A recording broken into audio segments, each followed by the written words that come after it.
Hello and welcome into the GSMC Sports Podcast brought to you by the GSMC Sports Network. I'm your host TJ Mabarty. We are coming to you live today on a Friday afternoon. Today is October 4th and last night we got a couple unbelievable games from both the NFL and the MLB. We're going to be diving into the Falcons comeback win on Thursday Night Football for what was an unbelievable matchup there. It wasn't exactly, great sound football on both sides of the ball, but massively entertaining. One of the best Thursday Night Football games we've gotten in some time. We're going to be talking about what the current situation is for both of these teams moving forward, key takeaways from the game, and how these teams are going to be able to stack up moving forward. So we're going to be diving into that. Additionally, we got an unbelievable comeback in the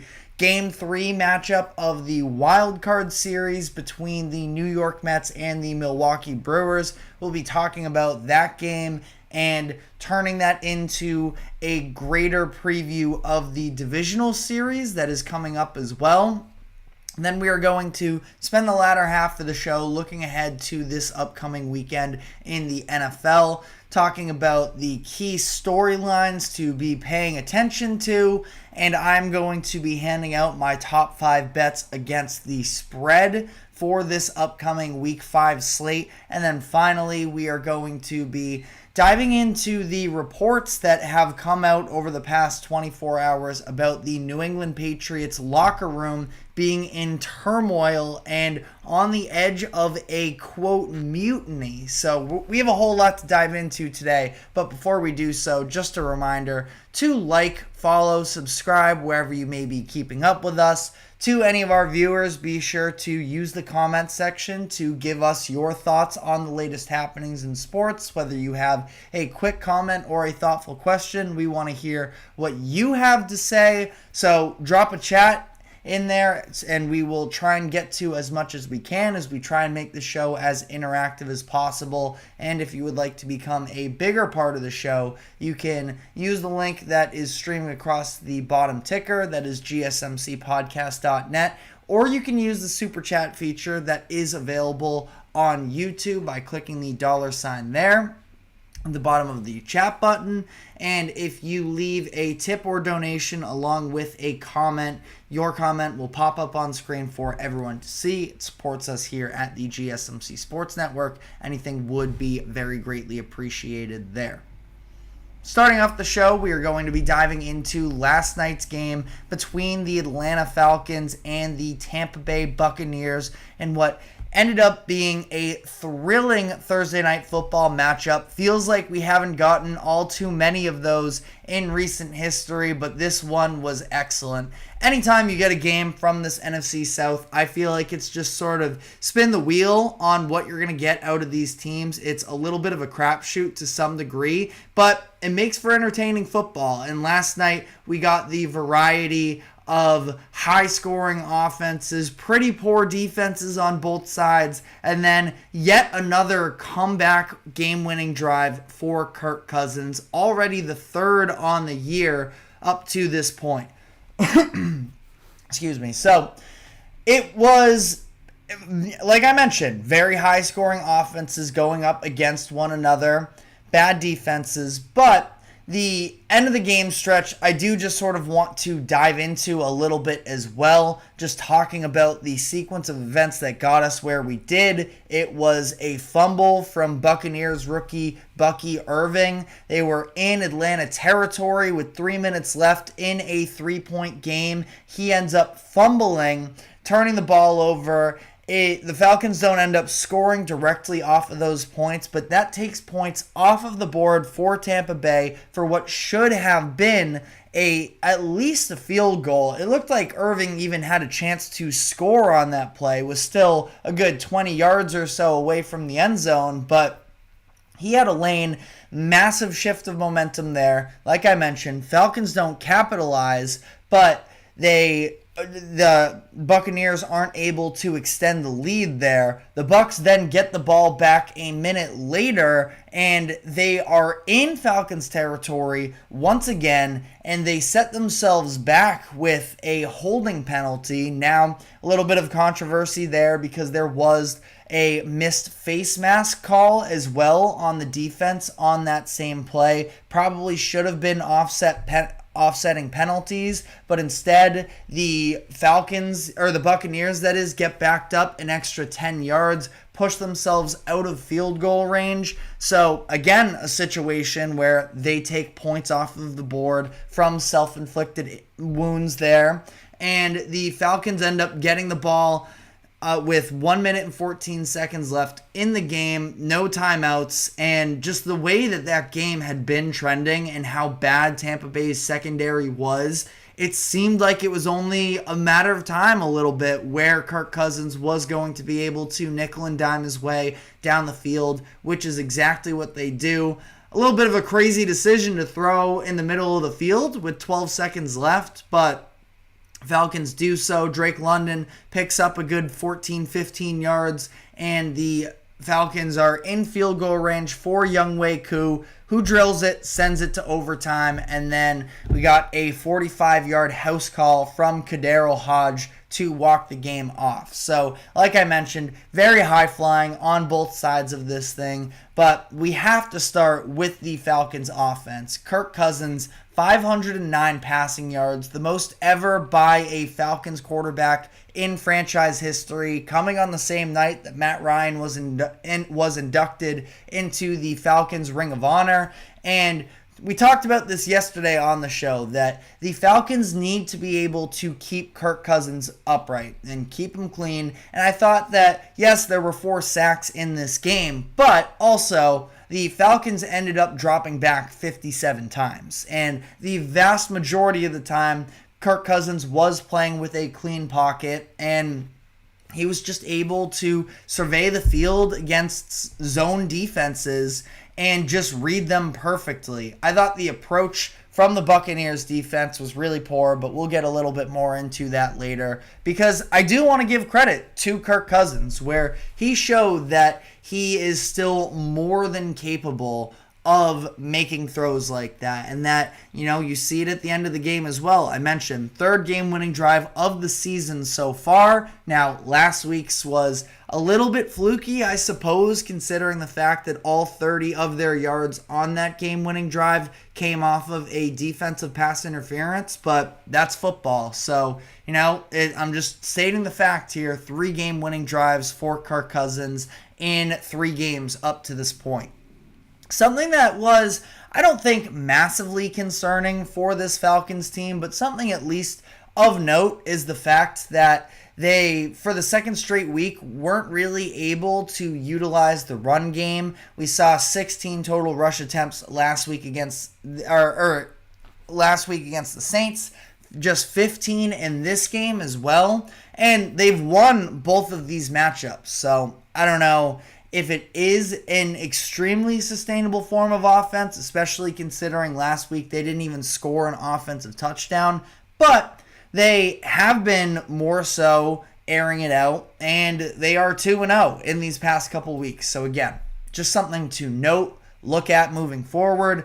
I think that Zach Robinson has done a terrific job schematically with this Falcons offense up to this point in the year, so I'm not concerned about it, but again, at least it's something worth noting there. But on that note, I just mentioned the name Zach Robinson and the job that he has done to incorporate all of these different playmakers on offense that we've been talking about for the past few years that the Falcons offense just hasn't been able to produce. You look at maybe Bijan Robinson wasn't quite as involved in this game. I mean, he still ended up with a handful of touches in this. It's not like he was completely neutralized. Yeah, maybe fantasy football owners would probably prefer to see a larger workload than 12 carries, but, he gets 12 carries. He has another 3 receptions as well, so ultimately, wasn't really in the game script, but it's not like Bijan Robinson wasn't involved at all either. And then you look at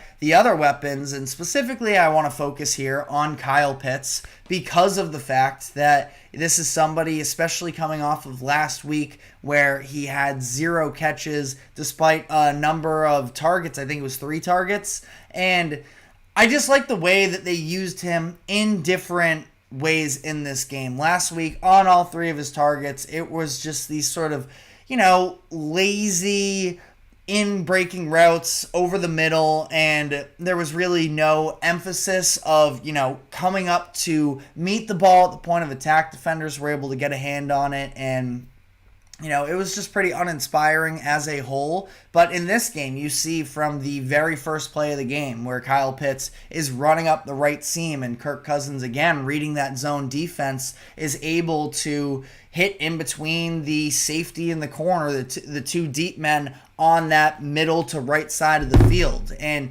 you see some outbreaking routes as well. And I just feel like there was a lot more creativity for him. 88 yards in a game, the most that he's had since his rookie season.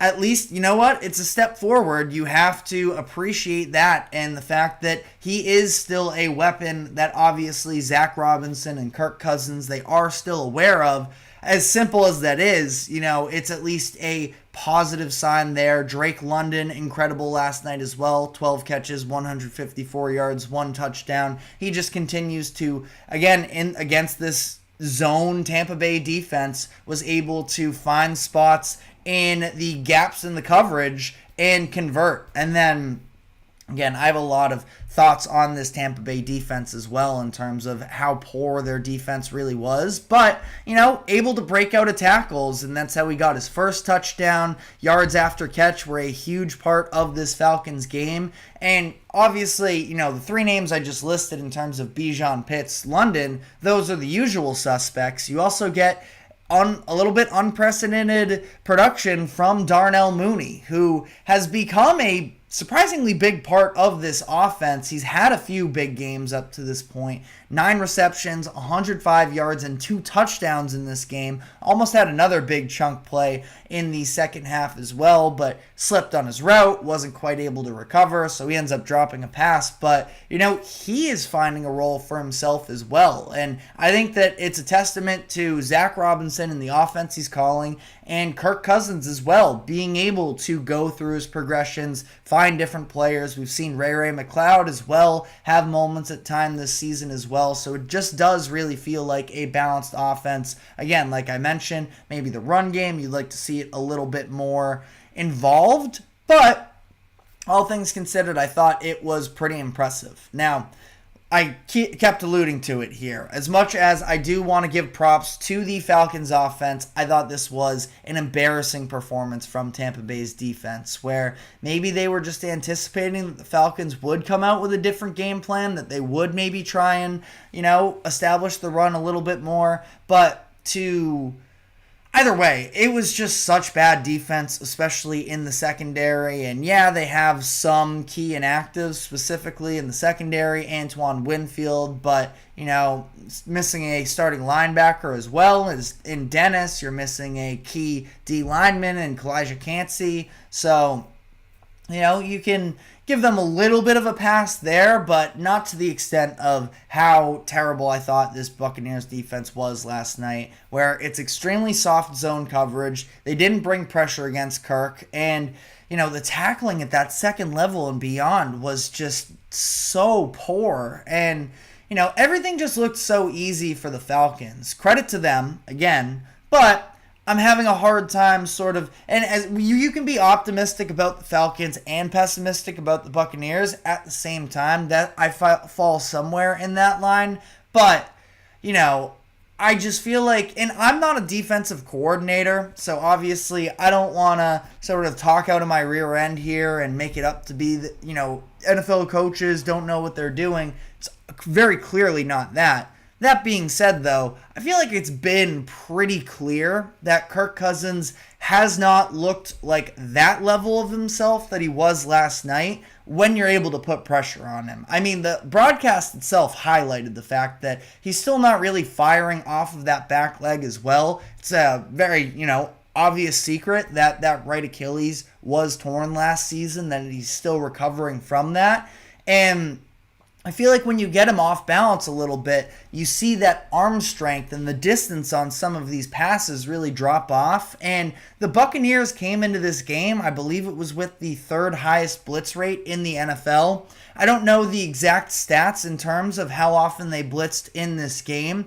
Maybe they did, and it was just entirely ineffective, but I thought that there was just not enough urgency from that Buccaneers defense to put pressure on Kirk Cousins because, like I said, I think that he's a different version of himself when he is under pressure, at least based off of what I've seen so far from him this season. But that being said, I also feel like it's a situation where you just have to at least try to make him uncomfortable because even if his Achilles isn't 100%, one thing that he certainly still has is his mind, and he can read NFL defenses very well. That's always been a trait of his, and he put it on display last night. So, very frustrating performance, I thought, from the Buccaneers in this game. Not that I had a real dog in this game, but I don't know. I feel like not enough teams are sort of taking to that idea of putting pressure on. Again, they had 4 sacks, but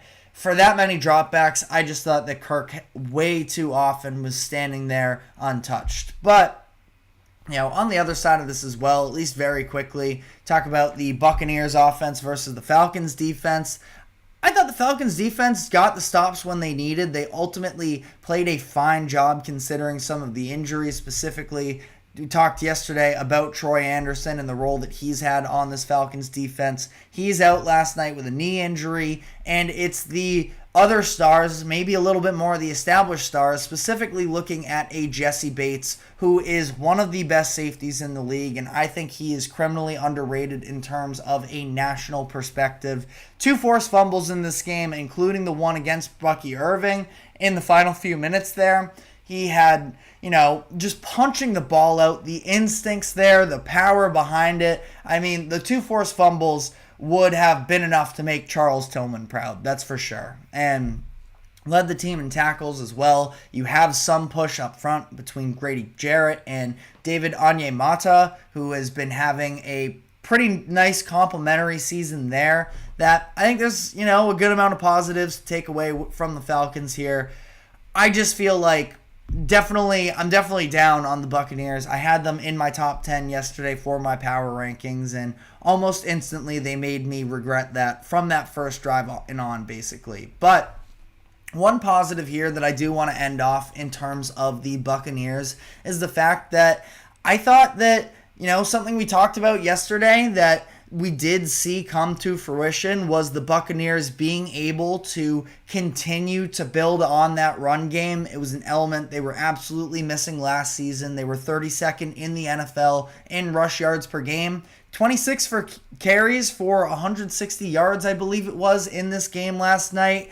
Pretty good production there, all things considered. You still have that little bit of a 1-2 combination of Rachaad White and Bucky Irving. And Irving, yes, I know he ends up having the costly fumble towards the end of the game. I still think he's your best, actually downfield rushing threat. Rachaad White, he ended up getting 56 of his 77 yards. 56 of his 72 yards, on that one run that came, I believe it was in the third quarter.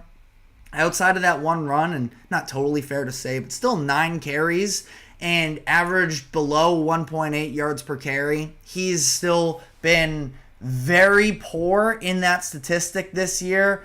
Now, ultimately, again, you look at the overall numbers. He finishes this game 10 carries for 72, so it doesn't look quite as bad, but I still feel like he's having a very hard time rushing up front. That offensive line, I mean, you talk about the fact that it was going to be a key for them. They basically, and it was because of the defense that they lost this game, but the Buccaneers had that lead throughout the fourth quarter. They had chances to close it out. And ultimately, it was the shortcomings in the rushing game that ultimately cost the Buccaneers in this one. With the Bucky Irving fumble, who, again, I'm still not selling stock on him just because of this fumble, but he's a rookie. he's going to make mistakes occasionally, and that's who you're really leaning on. He can still be a good rusher, and I think he is. I'm really impressed with his vision and body control, but, he's also a rookie, so your expectations can only be so high. I still don't love Rachaad White between the tackles, and you look as well, that holding penalty on Graham Barton ultimately cost them much needed points on that final drive that they had the ball in regulation. And yeah, sure, there could have been another offsetting call as well when Bucky Irving was getting tackled. It doesn't change the fact that it was another rookie in Graham Barton at center who picks up a very costly holding penalty. So they're taking step forwards in that front, but still, I think that there's some room to grow. And I'm sure internally the Buccaneers would agree with that sentiment as well. But let me know what your takeaways from last night's game were. Very curious to hear what you have to say. That being said, we are going to be shifting gears very briefly here into the MLB. We'll come back around to the NFL in the latter half of the show, but we have to talk about what was another thriller. Falcons Buccaneers, that was super entertaining, but then we get the Mets pulling off a ninth inning comeback against the Milwaukee Brewers to advance to the divisional series. So we're going to be talking about that game and then previewing the 4 series remaining in the MLB playoffs. So do not go anywhere. We will be right back after this quick break.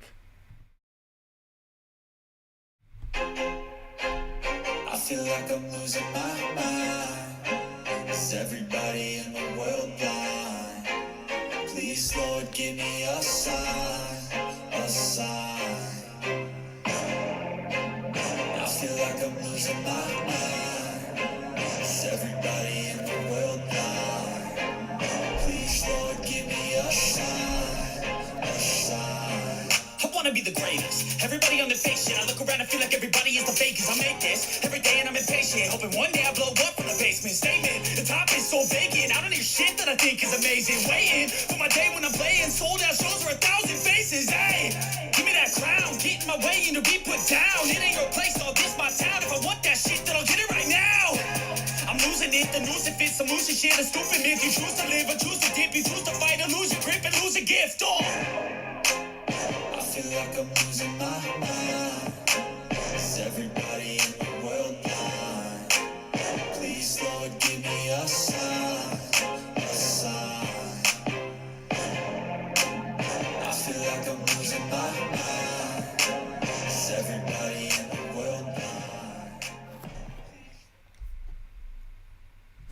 Welcome back into the GSMC Sports Podcast, as we're now going to be diving into last night's MLB action, which was an absolute thriller between the New York Mets and the Milwaukee Brewers, where this series as a whole, it's a shame we only got 3 games of it because the back and forth, the momentum shifts, it was just everything that playoff baseball is about. And again, it's just a little bit unfortunate that we got this game in the first round. But all that, don't cry because it's over, smile because it happened. And last night we saw another really intriguing turn of events. It was a pitcher's duel throughout the first 7 innings before it was the Milwaukee Brewers striking first in that 7th inning, where Pat Murphy puts in Jake Bauers as a pinch hitter, and immediately it does pay dividends for them. Hits a home run to the second deck in right field, a solo shot, and as the crowd is still on their feet celebrating the go-ahead run, you have Sal Frelick, the Massachusetts kid. He squares up the next pitch and follows that up with a shot of his own, practically to the same spot in right field in that second deck. So that was an electric moment there. And then at that point, things could have spiraled out of control. Something that is sort of flying a little bit under the radar, at least to some degree. I thought it was an interesting decision of Carlos Mendoza to use Edwin Diaz in that 7th inning.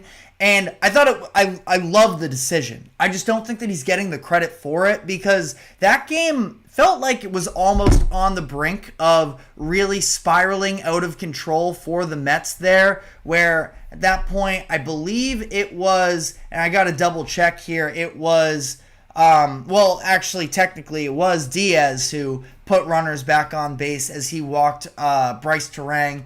But, I mean, that thing could have continued to get out of hand for them. They bring in Edwin Diaz. He closes that one out. So, all good there. On the other side, you have another, I thought, a very good decision as well, where we see Pat Murphy call on Freddie Peralta, and this is, a couple days after there was a little bit of controversy where Murphy ended up pulling Peralta a little bit early. That's when the Mets, I think it was the 5th inning, where they rattled off 5 runs with 2 outs. That's when that occurred. So again, that was a little bit of a controversial decision then. Murphy seems like pulling out all the stops to be able to set up a clean game, and he does very quickly work through the side of the order there for the Mets. And then we get to the 9th inning where Devin Williams, one of the best closers in the MLB, feels like it should be a little bit of a shoo-in, and yet that's not how playoff baseball works. You can ask the Astros about that, where we saw Ryan Presley and Josh Hader fall apart with the game on the line on Wednesday. And it definitely doesn't help when you're tipping your pitches, which is obviously another huge plot point in this game, is that the Mets were sort of teeing off of the fact that Devin Williams in his glove was tipping his pitches, and ultimately they dig themselves out of that 2-0 hole in the top of the 9th inning. You see Francisco Lindor with a great plate appearance. He draws a walk. You have Brandon Nimmo hit a single as well to put a couple runners on, and it is Pete Alonso stepping up to the plate in a situation where that could have been his last ever plate appearance with the Mets had things gone wrong for them. This is coming off of the inning prior where he ended up dropping a pop-up, and it felt like, wow, is this really how his Mets tenure is going to end? And he said, not so fast. Again, a little bit of a tipping of the pitches there, but hey, you just got to play cleaner baseball if you are Devin Williams in that situation. And he has probably the defining moment of his career with a 3-run home run to take the Mets from despair to celebration. And ultimately, the Mets hold on, win that game. Now, a little bit extra insurance as well, where it's Jesse Winker getting his look back a little bit, where he was able to end up scoring as well. You see the spike of the helmet. I mean, the emotions, obviously, for him in this series, supercharged with the booing throughout the entire series, especially following the chirping that was going on between him and Willie Adames. So that was just an excellent, excellent playoff game, and this series just continued to deliver game in and game out. So, phenomenal stuff. The Mets move on to face the Phillies in the National League Divisional Series. So, again, feel sorry for Brewers fans to some degree. Don't know how much you want to hear me throw you a pity party at this point. You already understand the situation there. I guess we're just going to dive into the divisional series now, where I want to look at Mets versus Phillies. Going to be another very emotionally charged series there, where somehow the first ever postseason matchup between these two division rivals. I don't think that regular season matchups are all too, important to keep in mind of, but that being said, you have a 7-6 Phillies advantage during the regular season, and the biggest thing that tells me is, this is going to be a back and forth type of series that should be a ton of fun to watch. Now, we don't know who is going to start for the Mets game 1. This is a situation where it's probably going to be David Peterson. Now, he was called upon for that 9th inning to close out the game just last night. So he'll have a day's rest. He only threw something like 13 pitches. Might have been less than that as well. I can do a quick double check here, but it will probably be Peterson 8 pitches, so even less. So he should probably be good to go, I would imagine, on Saturday afternoon. He's going to be faced off against Zach Wheeler. Pretty straightforward there. Now, a little bit interesting with the Phillies and the fact that we don't know, at least as of yet. I don't believe I can do one last double check here, but it appears that the Phillies haven't listed a Game 2 starter just yet.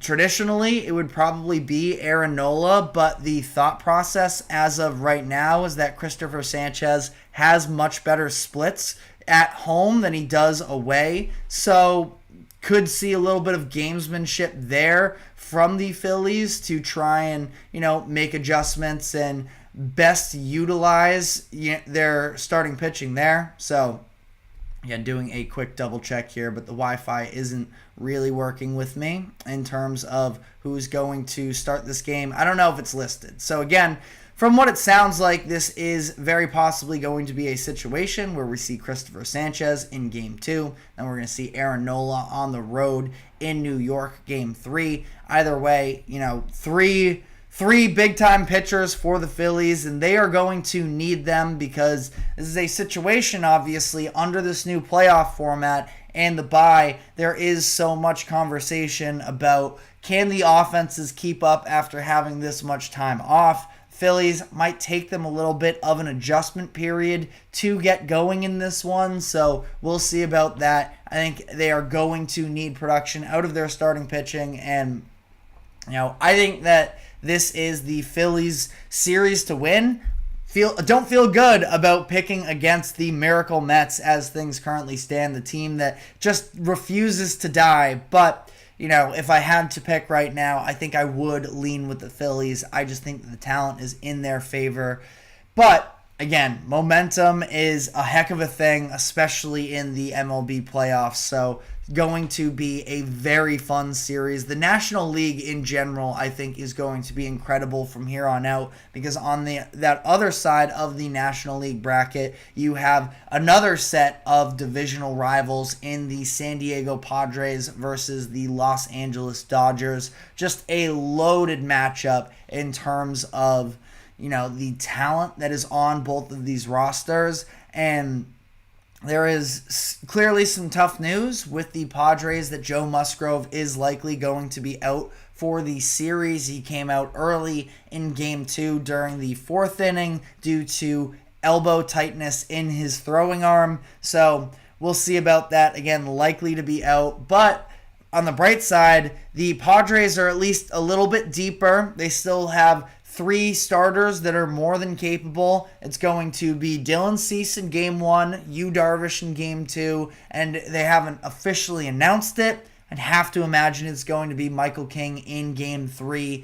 Dodgers, their current lineup as things stand, maybe a little bit of a surprise. Yoshinobu Yamamoto for Game 1, giving the ball to Jack Flaherty in Game 2 to take the mound. So, again, maybe a little bit of a surprise there, but for all intents and purposes, 2 very high-quality starters there. Yoshinobu also, of course, making his postseason debut here, so will be really fun to watch him do so in Game 1. And then it's probably going to be Walker Buehler in Game 3. Between these 2 pitching staffs, I'd probably give, especially when you consider the bullpen, but I would lean with the Padres in this situation. Now, you do have Cease, who has only had 1 postseason start, and he got lit up in that one. That was against the Astros in 2021. So, we'll have to see. There is some unproven there, but I think at this point, Cease is seasoned enough that he should be okay. Now, I am definitely keeping an eye on and fascinated by what we're going to see from the Dodgers' big 3, of course, in Shohei Ohtani, Mookie Betts, and Freddie Freeman. Last year, a little bit of a similar situation where the Dodgers had the bye in the first round, and when it came time to play, Mookie and Freddie were ice cold. Mookie, 0 hits and 12 plate appearances, did draw 1 walk. On the other hand, Freddie, a little bit better, 1 hit and 2 walks in 12 plate appearances, but they they struggled 100%. And there was obviously in that defining game, backs against the wall in Game 3, they both struck out in the 8th inning in a 2-run game with a runner on first. So that's a moment that they've been both replaying throughout the past month. So it'll be very interesting to see if they are able to shake off the rust a lot sooner. Plus you have Shohei Ohtani, which is a huge difference maker there. But that being said, I picked the Padres, coming into the playoffs, and just the way that their offense continues to produce, I am optimistic about their pitching, even without Joe Musgrove. I am going to be sticking with my pick of the Padres moving forward here.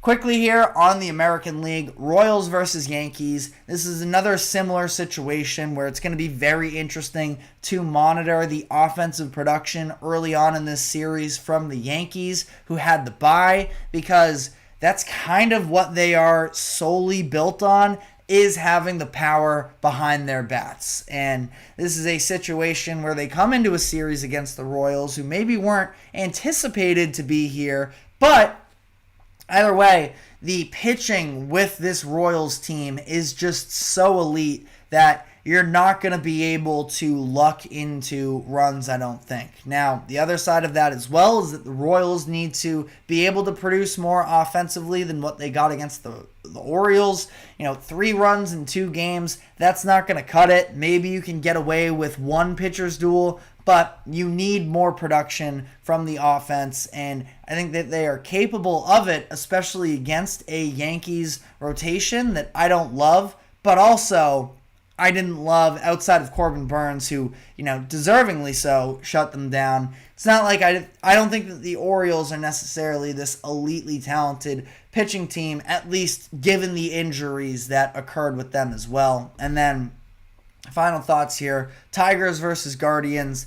I'm having a really hard time sort of leaning either direction in this series. I think, ESPN and the broadcast crew there kept calling the Tigers situation pitching chaos, and that was ultimately what got it done for them against the Astros. I think it's going to be like that a little bit on both sides of this game, where neither one of them, the Tigers have the advantage of at least having a Tarek Skubal, who is a legitimate ace.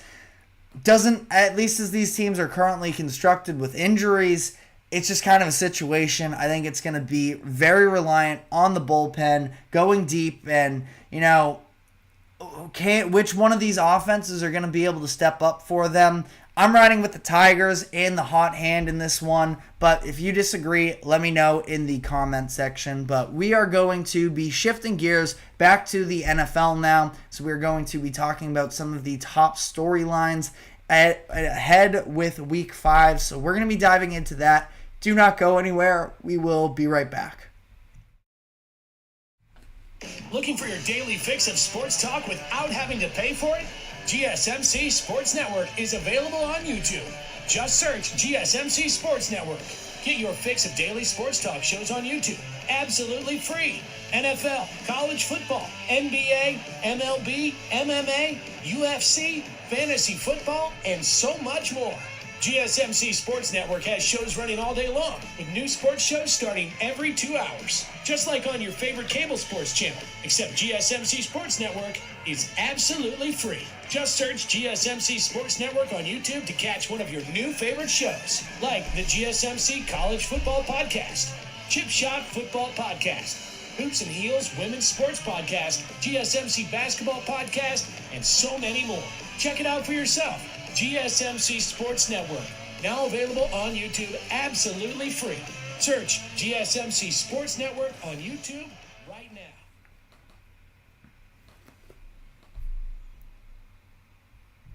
Welcome back into the GSMC Sports Podcast, as we're now going to be running through some of the top storylines in the NFL Week 5 slate. And I think that the pretty obvious one that jumps off of the page is Stephon Diggs and the Houston Texans facing off against his former team in the Buffalo Bills. And these are two top contending teams in the AFC, so in that of itself is going to be entertaining, but then having this extra dynamic of Diggs versus Josh Allen. Should be very entertaining to see how this plays out. Now, a lot of people may be cooling on the Bills, and for good reason. I myself dropped them in my power rankings. I had them 2 last week. I think I had them at 6 this week. So they are still one of the top teams in the league, but they have a very clear flaw, at least with all the injuries they're currently dealing with in that linebacking core against the run. And the reality is, I don't think that the Texans can expose that weakness in the same light, where Joe Mixon is going to be out once again, so it's going to be on the passing game, and that obviously involves Stephon Diggs. So I think it's probably going to be 2 teams. I mean, honestly, as I say it out loud, it's probably not going to be the Josh Allen game. They're very low on weapons. They already are, as things are. Khalil Shakir, their number 1 wide receiver, I believe has been ruled out in this game as well. So it's probably going to be a lot in the arms of James Cook to be able to establish the run. I mean, the Bills are capable enough against defenses that aren't elite, like the Ravens to some degree, to be able to, still make their way in the passing game. But feels like if the Bills are going to have a chance in this game, they're going to have to be running the ball, both with James Cook and Josh Allen. I'm sure there are going to be a number of designed runs for him. So this feels like it might honestly be a pretty low-scoring game. We'll see how this one works out, of course. Don't have the crystal ball as a whole. If I could double check, though, I am curious what the over-under line in this game does look like, because I do think that this could end up being a low-scoring game. But again, Diggs versus Allen, I'm sure that Diggs is going to get a lot of opportunities, and it's possible that he goes off in this game, because I don't exactly think that, the Bills, they've been playing very well up to this point in that secondary. I would imagine it's going to be a lot of his former teammate in Christian Benford versus Stephon Diggs in this situation, but going to be a lot of fun to watch in my opinion. But additionally here, we have another pretty interesting storyline of the Washington Commanders, who really have been one of the revelations of the past couple weeks in the NFL, thanks to Jaden Daniels and this offense elevating to a new level. But how sustainable is that? Because the 2 games that they've played and really exploded offensively have been against the Cincinnati Bengals defense and against the Arizona Cardinals defense. And neither one of those teams have really shown that they can stop anybody up to this point. So now you come into a situation against the Browns where maybe the Browns aren't quite as elite as they were last season from a defensive perspective. But even still, I mean, that is still a talented defense. And I think that they can put some pressure on Jaden Daniels. He isn't just going to be able to run around free. This is a situation where they have defensive players such as a Denzel Ward to maybe be able to take Terry McLaurin off of his game. And Jaden Daniels has done a good job these past couple weeks of spreading out the ball. But I also don't think that they have faced a corner, assuming that Ward is playing in this game. I actually haven't looked at the Browns injury report just yet, but I think it is very possible that we see a little bit of, rookie showings from Jaden Daniels in this game in particular. Obviously, I think everybody in the NFL, unless you're an NFC East fan, is rooting for Jaden Daniels, and I am as well. But I think that this is going to be a real test for that Commanders offense and should be a very interesting one to watch play out. I just mentioned the Cardinals, who have not really shown that they can stop anybody defensively.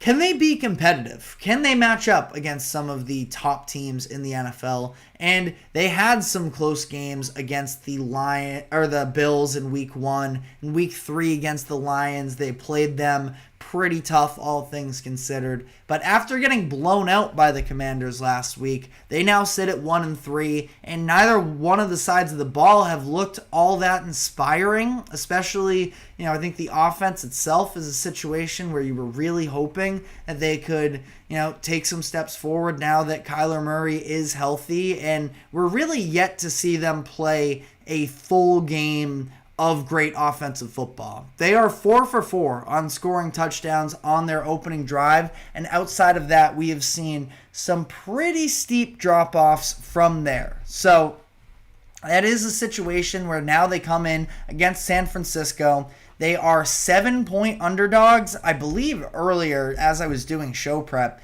it was at 7.5, so it's actually moved half a point in their favor over the past couple hours here. So I just feel like this is a situation where the Cardinals, they're playing a team that is better than them in the San Francisco 49ers. But that being said, this is a divisional game, and you kind of have to at least show some sort of hope, because falling to 1-4, coming off of back-to-back blowout losses, would be very concerning, especially considering the fact that, it's against the 49ers. You never really were anticipating them to compete with the Niners for the division, but the Seattle Seahawks, who have a favorable matchup this weekend as well against the Giants, you're talking about the Seahawks 4-1 to the Cardinals 1-4. That's just a hole that the Cardinals cannot really afford to put themselves in if they want to be a playoff hopeful. And you can at least still come out of this game with a little bit of optimism as long as they put up a fight in this one. But based off of what we saw last week, I wouldn't exactly have super high hopes on it. But then again, I was a Cardinals believer coming into this season. This would be a huge situation for them to step up. And then I want to talk about some coaches in particular that have a little bit of defining moments for them right now. There's probably 3 teams that you could point to, and 2 of them might be playing in the same game. First off, I want to talk about Antonio Pierce in a situation where obviously so much noise around the Raiders these past couple weeks, talking about the business decisions quote and rant that he had a couple weeks ago. Now, coming into this week, you have Davante Adams requesting a trade, and it sounds like he and Antonio Pierce aren't really on the same page. You have Jack Jones. I don't know. I read the quotes. I didn't hear him himself, so I don't want to back myself into this corner. But Jack Jones, one of the Raiders' top defensive backs, sort of sounded, again, based off the quotes alone, a little bit dismissive of Antonio Pierce. And, I'm not sure if it feels like Pierce has the locker room in the same way that he did as we were coming out of last season and the run they went on there.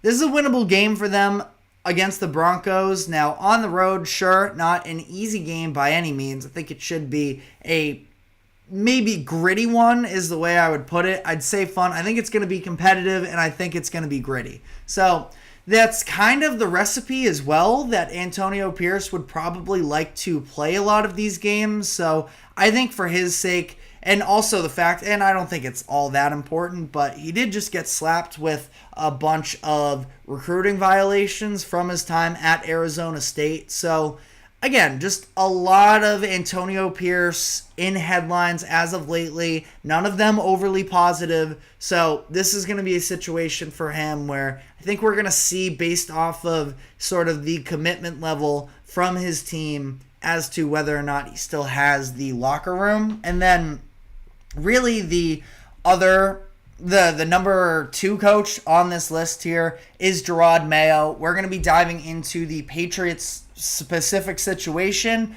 in a little bit here, but Gerard Mayo, in this situation where they are just 4 games into the season, expectations were low coming into the year anyways, so it's not like he's failing to live up to expectations. They got off to a good start, upset win over the Bengals, forcing an overtime against the Seahawks that started nice, and since then it has been extremely messy. The Thursday night football blowout against the Jets, and then getting blown out last week against the 49ers, both teams that came in with much higher expectations than the Patriots. But that being said, you look at last night and Kirk Cousins had more passing yards and 509 than the Patriots have on the season as a whole. That's a brutal stat. Jacoby Brissett hasn't been good. It sounds like there is some impatience right now about the Drake May situation there. And as a Patriots fan myself,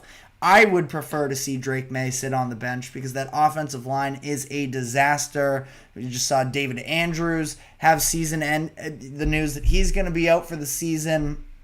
One of their offensive tackles that started against the Jets in Caden Wallace, he was just played on injured reserve. So they are a mess as a whole. Mayo needs to find a way to sort of weather this storm. This is a game playing against the Dolphins that are also injury-riddled, specifically at the quarterback position.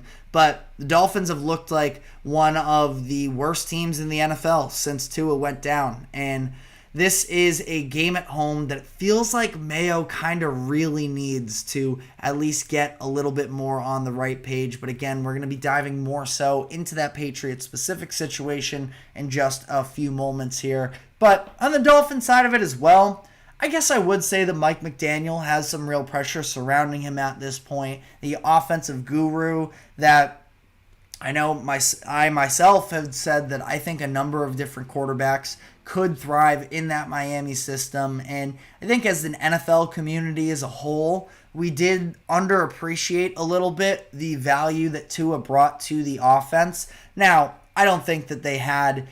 I thought it was a mistake. As the organization as a whole, I don't know how much of that falls on McDaniel versus the general manager as well, but not having a backup option for Tua, considering the fact that he has this concussion history, considering the fact that you're in the same division as the Jets, who just last year, saw this injury to Aaron Rodgers, and they had no backup plan, and they sort of spiraled from there. Feels like the Dolphins should have been a little bit more proactive on that front. We'll see. This is maybe a little bit of a make-or-break game for Tyler Huntley if he can continue to play quarterback for this Dolphins team, at least until Tua returns, which is still a big time to be determined.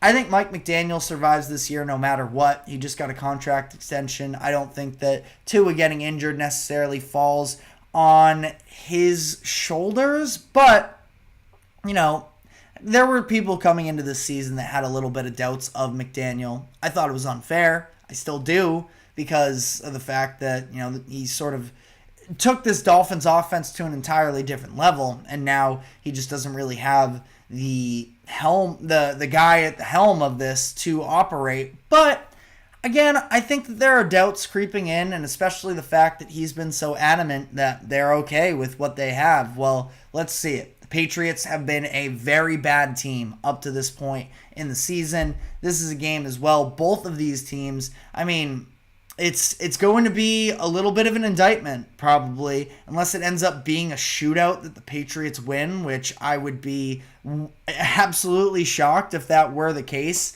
The over-under in this game is 36.5, so... I highly doubt that is the case, that Mike McDaniel needs to start to piece this offense together a little bit more, and the Patriots just need to settle down because very messy behind the scenes right now. And we are going to touch more on that story, but before we do so, we are going to be running through the best 5 bets of the weekend. Every week, I pick 5 games against the spread. We're doing pretty well up to this point, so we are going to be diving into that. But before we do so, we are going to take a quick break. Do not go anywhere. We will be right back.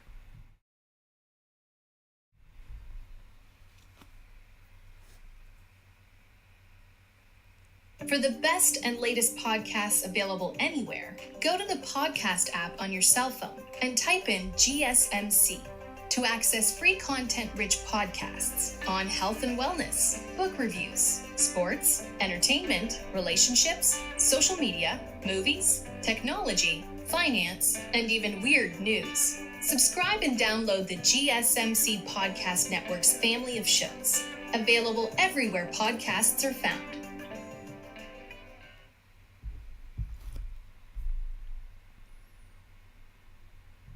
Welcome back into the GSMC Sports Podcast, as we are now going to be diving into my top 5 bets against the spread of Week 5 in the NFL. This is something that we've been doing every week, and up to this point, we have done a pretty good job. Last week was our worst up to this point, where we went 2-2-1, but still yet to have a losing week, and I think that I like the board a lot more in this week. A lot of close spreads for the most part, so should be interesting, but I feel like we landed on a pretty good 5, all things considered. We're going to start off with the Sunday Night Football matchup between the Dallas Cowboys and the Pittsburgh Steelers. And we've been with the Steelers all season up to this point, and it's not that I necessarily love the Steelers, it's that I think they've had a lot of favorable matchups. They lost for us last week, but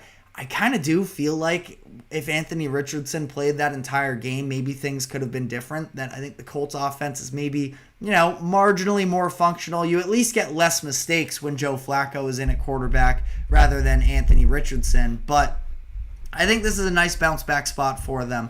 At home, coming off of a loss. The Cowboys did win last week, really was not all that convincing whatsoever, and along the way, they saw injuries to Micah Parsons and DeMarcus Lawrence, and it sounds like Brandon Cooks is going to be out as well. So this is already a game that I do sort of favor the Steelers as is. Plus you lose 2 of your best defenders and your number 2 wide receiver. I just feel like this defense is so capable of winning you games. This is, strength on weakness in terms of stopping the run. Steelers can just, if they can remove CeeDee Lamb from the equation, I really don't know what the Cowboys have offensively in this game. And I'm not the biggest fan of Pittsburgh's offense, but that being said, I think that they can run the ball. And I don't love their offensive line. Their running backs can be a little bit hit or miss, but the Cowboys are still one of the worst teams in the NFL at stopping the run. Did a great job last week against the Giants, but it's also against the Giants. And I think that the combination of Justin Fields along with Najee Harris, and it sounds like Jaylen Warren's going to be out. Cordarrelle Patterson is maybe, one of the best, for whatever it's worth, 3rd running back options in the NFL, that I think they're going to be able to move the ball on the ground. And I feel like, again, at home, this is going to be, you take the Cowboys out of it early, you milk the clock, you run straight through the middle, and I think the Steelers are going to be able to have success. The one thing that worries me is the fact that I feel like this is probably going to be the public's bet of Steelers minus 2.5, but I still stand by it. We're riding with the Steelers once again. Next up, London game, the New York Jets versus the Minnesota Vikings. Again, really not trying to be square here, and I am maybe slightly worried, but this is a game before the season started, before I even really thought that the Vikings were going to be all that good, that I had this game circled as a little bit worrisome for the Jets, considering now it's a month into the season. Aaron Rodgers himself has admitted that he's a little bit banged up, and the Vikings are firing on all cylinders, which maybe it's a cool down spot for them, but I really don't think so. This is a Jets team. Yes, they were playing in bad conditions, but only put up 9 points, lost to a team where Bo Nix, the opposing quarterback, had -7 pass yards at halftime, and their offense still just hasn't been able to click just yet. Vikings are a very good team. Rodgers is a little banged up. Brian Flores on the other end is going to be dialing up blitzes, and it's a situation where I just think it's such a tough matchup right now for the Jets based off of where they're at. Still haven't really shown defensively to be great. Now, they had good games against the Patriots and the Titans, but what teams really haven't had success defensively against the Patriots and the Titans up to this point? So I think the Vikings are just, they're such a complete roster.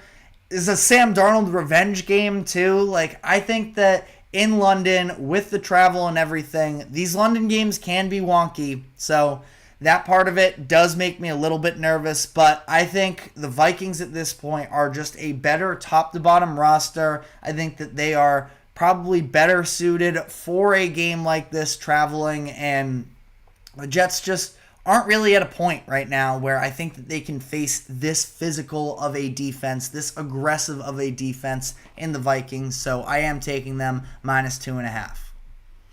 I have the Green Bay Packers -3 over the Rams. Now, this is a game where I think the Packers really start to take off from here. We saw them able to put together a little bit of a second half comeback against the Vikings last week. It was Jordan Love's first game back from injury, and yeah, they got themselves off to a very slow start, but I think ultimately this Packers team is going to be able to come out firing. The defense isn't elite necessarily, but they are a pretty talented group.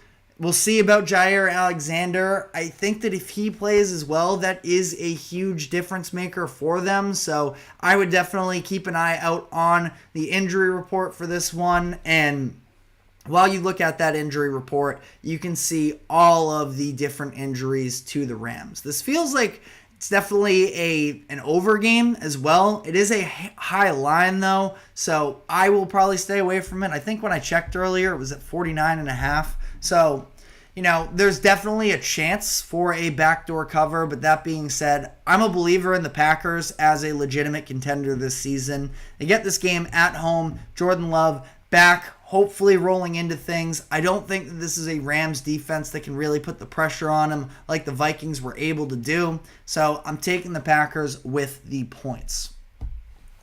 Bears -4 against the Carolina Panthers. A lot of NFC North in this one, but I think they're the most talented division that there is in the NFL right now. And I know it's maybe a lot of points for Caleb Williams and a Bears offense that hasn't exactly been great yet, but I also think that they are taking steps every week. You're seeing developments. Last week, it was the run game with DeAndre Swift coming alive a little bit more. And the Panthers, they're maybe a little bit more frisky with Andy Dalton. But that being said, this is the toughest defense that the Panthers have faced up to this point. I think in the season as a whole, I would take the Bears over any of the other teams. You have the Saints, the Chargers, there was the Bengals, and the Raiders. The Bears are legitimately a top 10 defense in my eyes with the potential to be better. They are healthy across the board right now. I think that they can throw this game off for the Panthers. And again, I just feel like defensively, the Panthers are just not good as a unit. Down their best player in Derek Brown, and I think that the Bears are going to be able to, this is where we're really going to start to see this offense click on another level. I'm not a huge Shane Waldron fan. If he isn't able to take advantage here against this Panthers defense, then it's, blaring red flags for his job security moving forward. Probably won't get fired mid-season considering it's his first year. You want to have a little bit more stability for Caleb Williams, but I do think that this is a situation. I'm not worried about it. Again, I'm betting against the Panthers and that defense. I think that the Bears can cover this one -4. And then final bet, did a lot of favorites. Been struggling to find the underdogs these past couple weeks, but I think +5.5 is too many points for the Saints against the Chiefs. I know this is a Chiefs win in my eyes, but now you're talking about, Isaiah Pacheco is out, and you have Rashee Rice out now, and the Chiefs have already struggled to win any games up to this point convincingly. A lot of people like to say, they're a fake 4-0. I'm not going that far. I think that at the end of the day, you have Patrick Mahomes executing down the stretch. The defense, specifically in that Atlanta game, stepped up big for them, that they earned this 4-0, but they still haven't done it convincingly. And last week, our push last week was the Chiefs. When we did this show on Friday, it was -7 and finished up being a 7-point game. Now you lose Rashee Rice in the middle of that game, so from a game plan perspective, a little bit different. That being said, though, I still feel like the Saints are a solid team. I thought that they should have won last week against the Falcons. And I think that they can minimum keep this thing close, where it is in Arrowhead. It's going to be a tough environment for Derek Carr, but I don't know if there's going to be that offensive firepower. And I mean, the Saints last week didn't even allow an offensive touchdown to the Falcons. Now, they have to play smarter football, like I just mentioned. Didn't allow an offensive touchdown last week, and they still lost. It was a terrible decision from Rashid Shaheed to try and hold on to that punt. And then really the other defining move was the Paulson Adebo defensive pass interference on that game-winning drive. That just cannot happen, and I'm sure there are people out there who are also smirking a little bit about the idea of, late pass interference calls going against the Chiefs. That's probably not a great combination, maybe.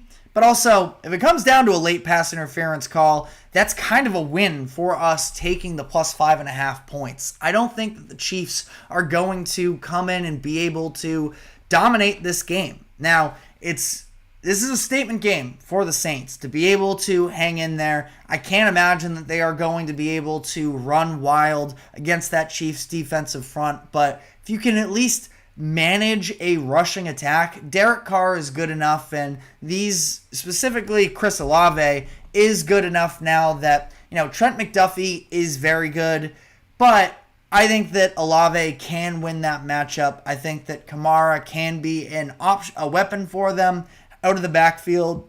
And I think that, again, this is more so about the Chiefs offense. I don't think that group is good enough right now to be almost a touchdown favorite against the Saints. But, let me know what your thoughts are. Again, in review here, we have the Saints plus 5.5, and then we're heavy on the NFC North.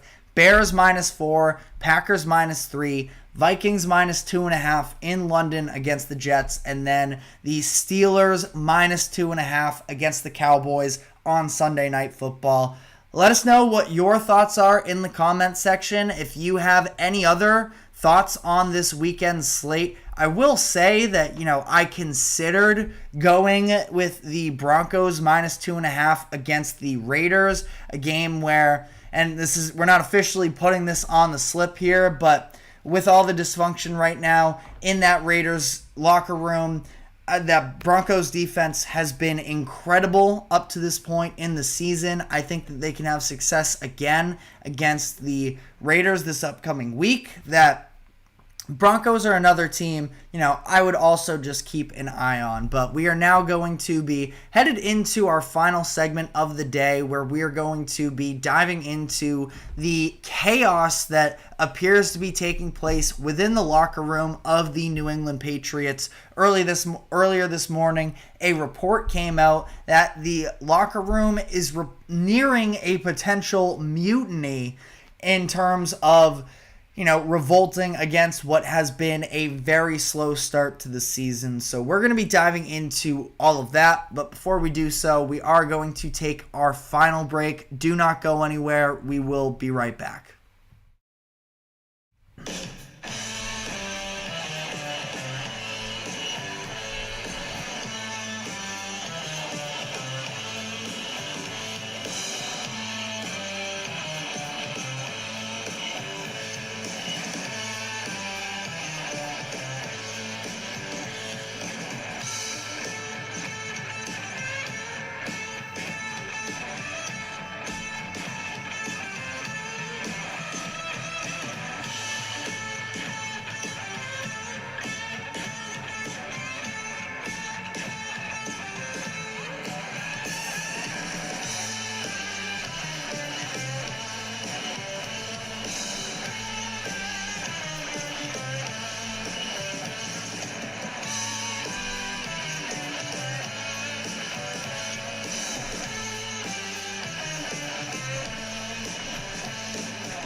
Welcome back into the GSMC Sports Podcast as we are headed into our final segment of the day, where Going to dive into the very interesting report that came out this morning about the dysfunction that is currently occurring in the New England Patriots locker room. The Patriots obviously came into this season with a lot of new faces, talking about Gerard Mayo and Jacoby Brissett coming into the building, and sounds like after what was initially a good start through 2 weeks that things are pretty quickly spiraling into a very negative situation where Evan Lazar of the team's website, a Patriots reporter, said that they are, quote, teetering on a mutiny due to the frustrations that are currently taking place with how the team has been playing throughout these past few weeks. And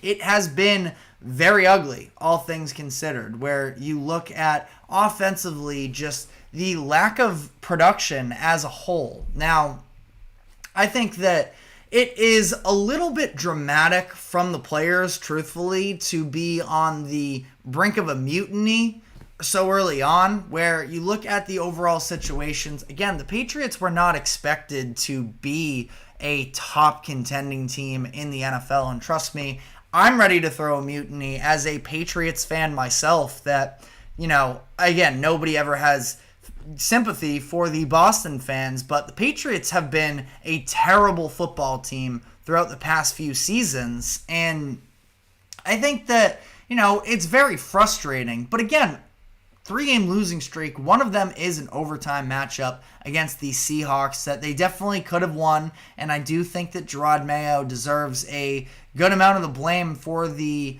sort of passiveness of deciding to punt late in overtime in that situation. And it was a bad loss, absolutely, against a good team, but it was a bad loss. And now there's this idea that, again, the offense has been a disaster, that because some players, and again, these are of the words of Lazar, that they are frustrated internally based off of the fact that all of these players are expected to go out and lay their bodies on the line, and all while they have a player that could make them better in the now, which I do agree with, in putting in rookie quarterback Drake May, that they could be a better team than they're currently fielding. But they are reserving him because of the fact that the offensive line is so bad and the run game isn't established. My biggest concern, truthfully, is just the offensive line, that it's so messy there, and especially looking at sort of the, devolving Mac Jones over the past few years, that I don't want Drake May to go out there and get his head taken off every play. But that being said, a lot of these players on the roster are currently doing that. And yes, they're getting playing time, but it's maybe this idea of special treatment for Drake May. I guess it could be perceived that way to some degree. It's also just smart coaching and GMing, in my idea, that the reality of the situation is everybody knows quarterback is the most important position on the field, and Jacoby Brissett has not been good. He also hasn't really had all that fair of a chance, where you are looking at the worst offensive line by a significant margin in the Patriots, and they continue to deal with injuries. They just lost their center, David Andrews, who was the only real positive. Maybe you want to throw Michael Onwenu in there, but David Andrews is really the only known reliable quantity on that offensive line, and he's going to be out for the rest of the season. You have, a number of different players that were expected to be starters missing time. It was Sidy Sow to begin the year, Cole Strange, and outside of New England, you've probably never heard of some of these names because, frankly, they just aren't that good up to this point. And I think that it is a very interesting situation because I do understand the frustration from these Patriots players that the team stinks, and that cannot be, fun, but also Gerard Mayo just got there. It's obviously a process, and this is where I do feel like, Boston media is known to be a little bit is definitely, being generous to them. It's a dramatic media base. And, I am not super familiar with the work of Evan Lazar, and, by no means do I want to discredit him. But mutiny feels so dramatic, honestly, to me. And, again, I don't even know what that looks like necessarily. But there's definitely real concerns for what Jerod Mayo has done up to this point in the season, where he talked about coming into this year, it was going to be a legitimate quarterback competition between Drake May and Jacoby Brissett. And from that point on, basically, all of the reporting has been that Drake May is a better quarterback than Brissett.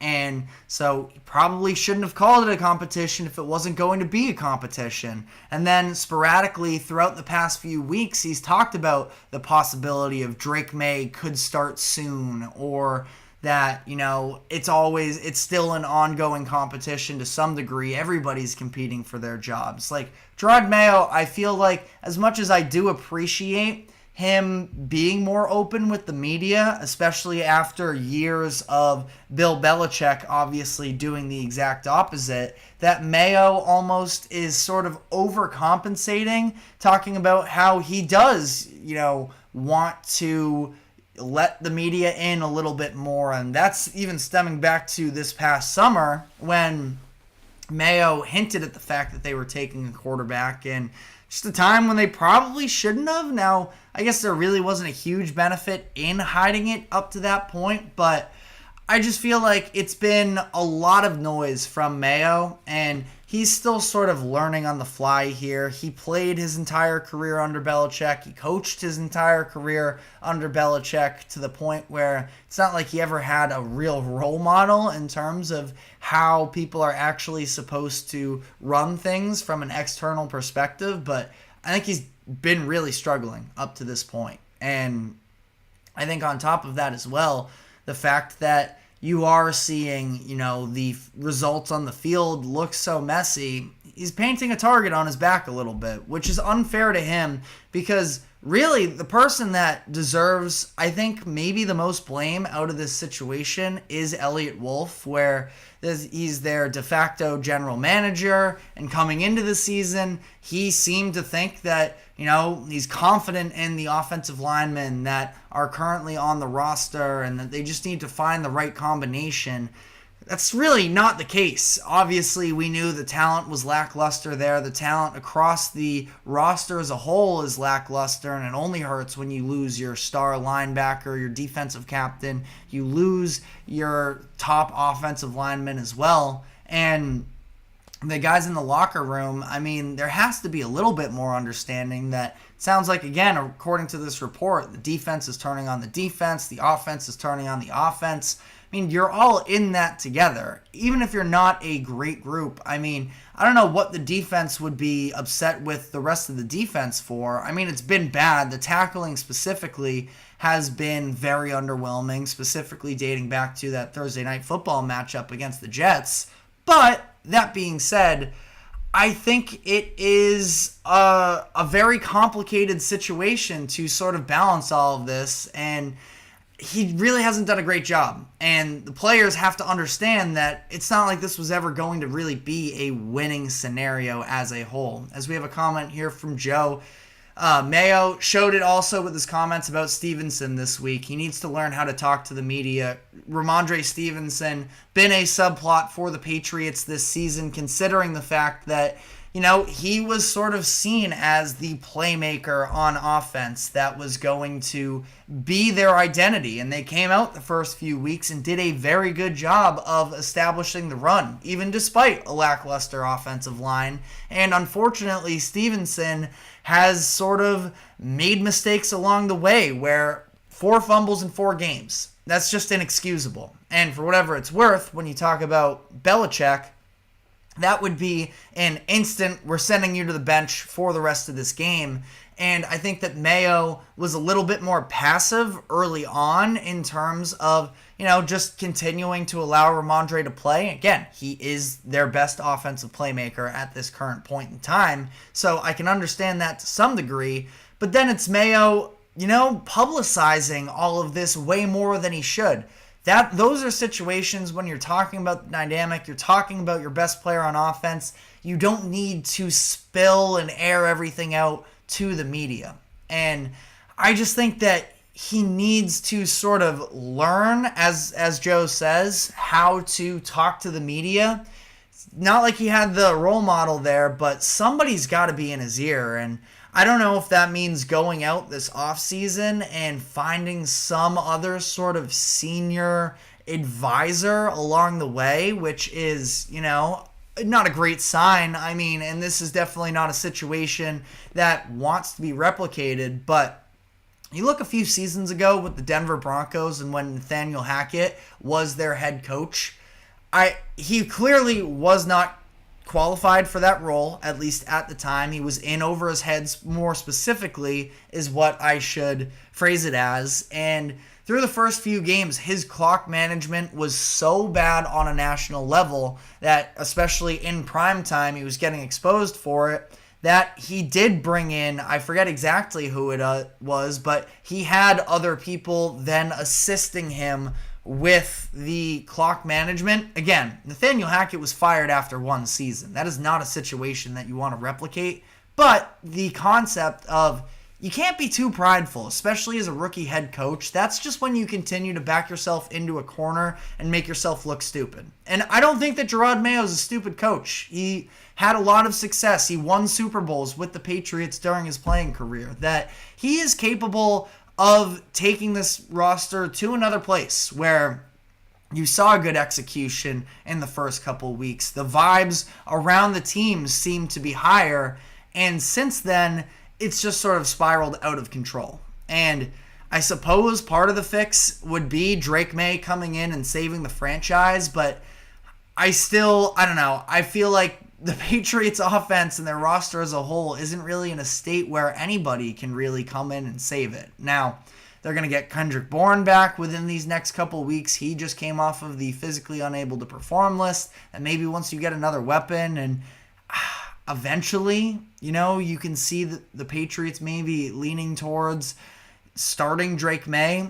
I feel like if it wasn't this week, which obviously it wasn't, that moving forwards here, I mean, you get a game after your London game against the Jaguars, then you have some matchups against the Titans. I mean, at this point, the Bears are also a very good defense as well, but you have the Rams in Week 11, Dolphins Week 12, Colts, and then the Cardinals. That maybe that's the time that we see Drake May play, but again, things are spiraling out of control quick.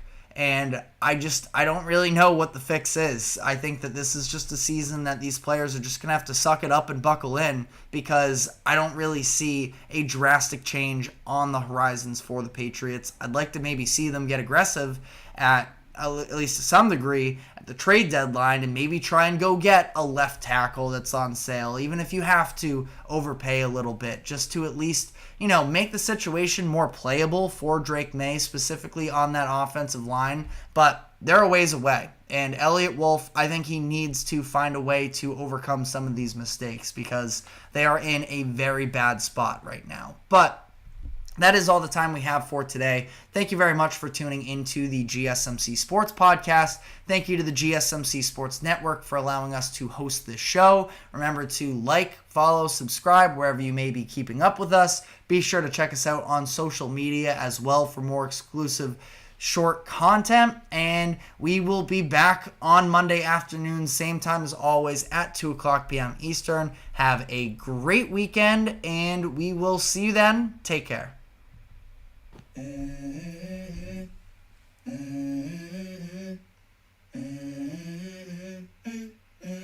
Let's go. I wake up to a little bit of drool on my pillow, feel like it's gonna be a bad day. Yeah, I'm tired.